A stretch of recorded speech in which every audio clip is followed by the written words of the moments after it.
Assalamualaikum warahmatullahi wabarakatuh. Perkenalkan, nama saya Surati. Saya dari kelas A dengan NPM 20230010010031.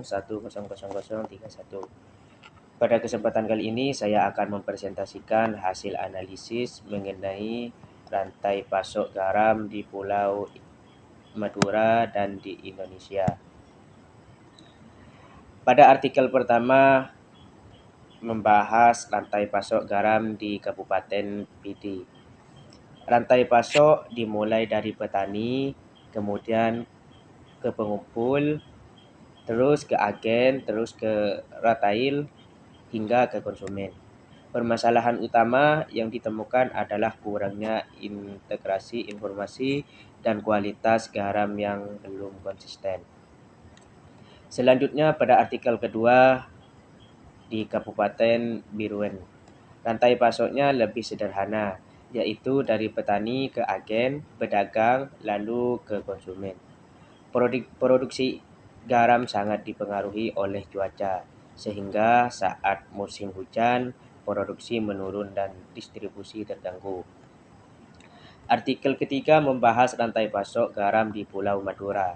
Rantai pasok dimulai dari petani, kemudian ke pengumpul, distributor, dan konsumen. Madura merupakan pusat produksi garam, namun kualitasnya masih bervariasi karena metode produksi masih tradisional. Pada artikel keempat, rantai pasok dilakukan secara langsung dari petani ke pedagang lalu ke konsumen. Keuntungannya adalah distribusi lebih cepat, namun jangkauannya pasar masih terbatas. Artikel kelima membahas penggunaan teknologi dalam industri garam. Rantai pasok melibatkan supplier, produksi modern hingga distribusi. Hasilnya, teknologi mampu meningkatkan efisiensi dan kualitas produksi. Artikel keenam membahas distribusi garam secara nasional. Rantai pasok dari petani ke distributor, industri, dan konsumen. Namun, distribusi belum merata dan Indonesia masih bergantung pada impor. Pada artikel ketujuh dibahas peran pengumpul dalam rantai pasok. Pengumpul menjadi penghubung utama antara petani dan distributor serta berperan dalam menentukan harga pasar. Artikel ke-8 kembali membahas Pulau Madura dengan sistem tradisional.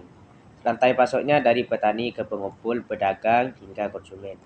Masalah utamanya adalah produksi tergantung cuaca dan sistem masih belum modern. Artikel ke-9 menggunakan metode skor, terdiri dari plan, skor, max, dan deliver. Metode ini membantu mengevaluasi kinerja rantai pasok dan menentukan hambatan. Artikel ke-10 membahas rantai pasok dari sisi produksi di Madura.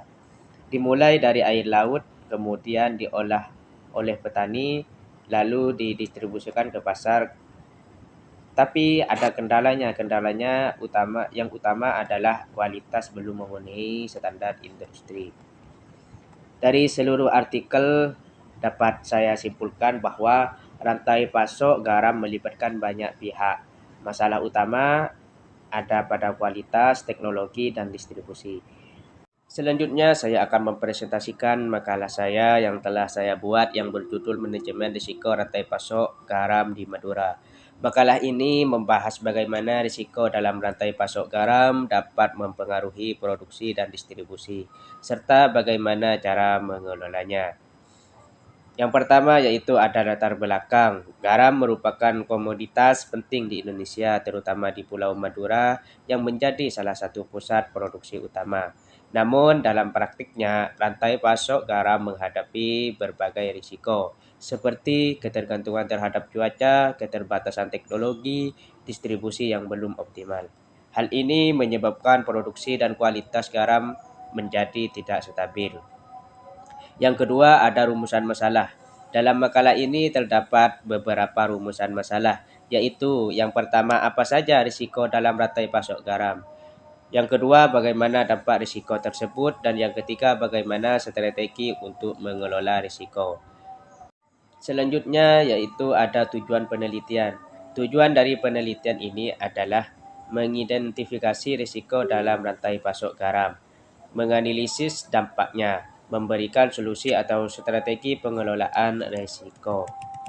Selanjutnya ada pembahasan dari makalah ini. Pada bagian pembahasan dijelaskan bahwa rantai pasok garam melibatkan beberapa pihak, yaitu petani garam, pengumpul, distributor, konsumen. Risiko utama yang ditemukan antara lain cuaca yang tidak menentu, kualitas produk tidak konsisten, kurangnya informasi antar pelaku sistem distribusi yang belum efisien. Yang kelima ada manajemen risiko. Untuk mengatasi masalah tersebut diperlukan manajemen risiko, seperti penggunaan teknologi dalam produksi, meningkatkan kualitas SDM, sistem informasi yang terintegrasi, dan perbaikan sistem distribusi. Yang terakhir yaitu ada kesimpulan.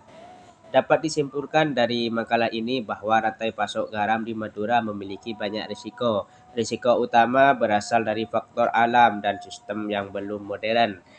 Dan yang terakhir yaitu diperlukan strategi manajemen risiko untuk meningkatkan efisiensi dan kualitas. Mungkin cukup itu yang bisa saya sampaikan. Mohon maaf apabila ada kesalahan.